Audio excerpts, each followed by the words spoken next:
آج کے دن تم چن لو کہ کس کی بندگی کرو گے۔ آج کی ہماری پہلی تلاوت یوشع نبی کی کتاب 24 باب 14 تا 29 آیت مقدسہ۔ اس وقت یوشع نے سب لوگوں کو کہا کہ اب تم خدا سے ڈرو اور راستی اور صداقت سے اس کی عبادت کرو اور ان معبودوں کو جن کی تمہارے باپ دادا دریا سے پار اور مصر میں بندگی کرتے تھے دور کرو اور خداوند کی عبادت کرو۔ اور اگر تم کو خدا کی عبادت کرنا برا لگتا ہے تو آج کے دن تم چن لو کہ کس کی بندگی کرو گے، آیا ان معبودوں کی جن کی تمہارے باپ دادا دریا کے پار بندگی کرتے تھے، یا اموریوں کے معبودوں کی جن کے ملک میں تم بستے ہو؟ مگر میں اور میرا گھرانہ خدا کی بندگی کریں گے۔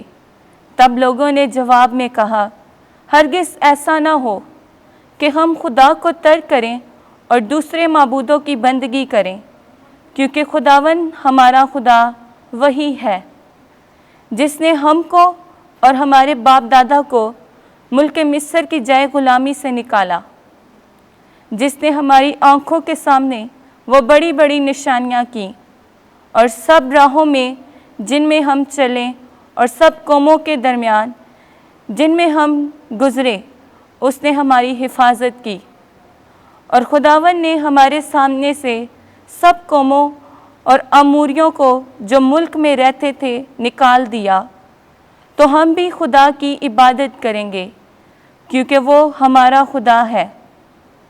تب یوشع نے لوگوں سے کہا کہ تم خدا کی عبادت نہ کر سکو گے، کیونکہ وہ مقدس خدا اور غیور خدا ہے۔ وہ تمہارے گناہوں اور تمہاری بدیوں پر صبر نہ کرے گا۔ اگر تم خدا کو ترک کرو گے اور دوسرے معبودوں کی عبادت کرو گے تو بعد اس کے کہ وہ تم سے نیکی کرے گا تو وہ تم سے پھر جائے گا اور تم پر آفت نازل کرے گا اور تمہیں فنا کر ڈالے گا۔ تب لوگوں نے یوشع سے کہا، ہرگز نہیں، بلکہ ہم خدا کی بندگی کریں گے۔ تب یوشع نے لوگوں سے کہا کہ تم آپ ہی اپنے لیے گواہ ہو کہ تم اپنے لیے خدا کو چن لیا کہ تم اس کی بندگی کرو گے۔ تو انہوں نے کہا، ہم گواہ ہیں۔ تب اس نے کہا کہ تم اجنبی معبودوں کو جو تمہارے درمیان ہیں نکال پھینکو اور اپنے دلوں کو خداوند اسرائیل کے خدا کی طرف مائل کرو۔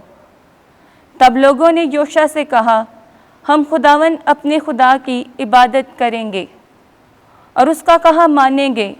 سو یوشع نے اس روز لوگوں سے عہد باندھا اور ان کے لیے شکم میں قوانین اور احکام مقرر کیے، جن کو یوشع نے خدا کی شریعت کی کتاب میں لکھا۔ ایک بڑا پتھر لیا اور وہاں سے بلوت کے نیچے جو خدا کے مقدس کے پاس ہے نصب کیا، اور یوشع نے سب لوگوں سے کہا کہ یہ پتھر ہمارے درمیان گواہ ہوگا۔ اس نے سب باتیں جو خداوند نے ہم سے فرمائیں سنی ہیں، تو وہ تمہارے خلاف گواہ ہوگا کہ تم اپنے خدا کا انکار کرو۔ تب یوشع نے لوگوں کو اپنی اپنی میراث کی طرف رخصت کیا۔ اور ان باتوں کے بعد ایسا ہوا کہ خداوند کا بندہ یوشع بن نون نے وفات پائی، اور وہ 100 برس کی عمر کا تھا۔ پاک کلام کے پڑھے اور سنے جانے پر خداوند کی برکت ہو۔ زبور 16 جماعتی جواب۔ اے خداوند تو میرا بکھرا ہے، اے خدا میری حفاظت کر، کیونکہ میں تیری پناہ لیتا ہوں۔ میں خداوند سے کہتا ہوں کہ تو میرا خداوند ہے۔ خداوند میری میراث اور میرے جام کا حصہ ہے، تو ہی میرے بکھرے کا نگہبان ہے۔ جماعتی جواب۔ اے خداوند تو میرا بکھرا ہے، میں خداوند کو مبارک کہتا ہوں، کیونکہ اس نے مجھے صلاح دی ہے، اور رات ہی کو میرا قلب مجھے نصیحت کرتا ہے۔ میں ہر وقت خداوند کو اپنی نگاہ میں رکھتا ہوں، جب وہ میری داہنی طرف ہے تو میں جنبش نہ کھاؤں گا۔ جماعتی جواب۔ اے خداوند تو میرا بکھرا ہے، تو مجھ کو زندگانی کی راہ دکھائے گا، اپنے حضور میں خوشی کی بھرپوری اور اپنے دائنے ہاتھ پر دائمی سرور دکھائے گا۔ جماعتی جواب: اے خداوند تو میرا بکرا ہے۔ آمین۔ خداوند آپ کے ساتھ ہو۔ انجیل مقدس متی کے مطابق اے خداوند تیری تمجید ہو۔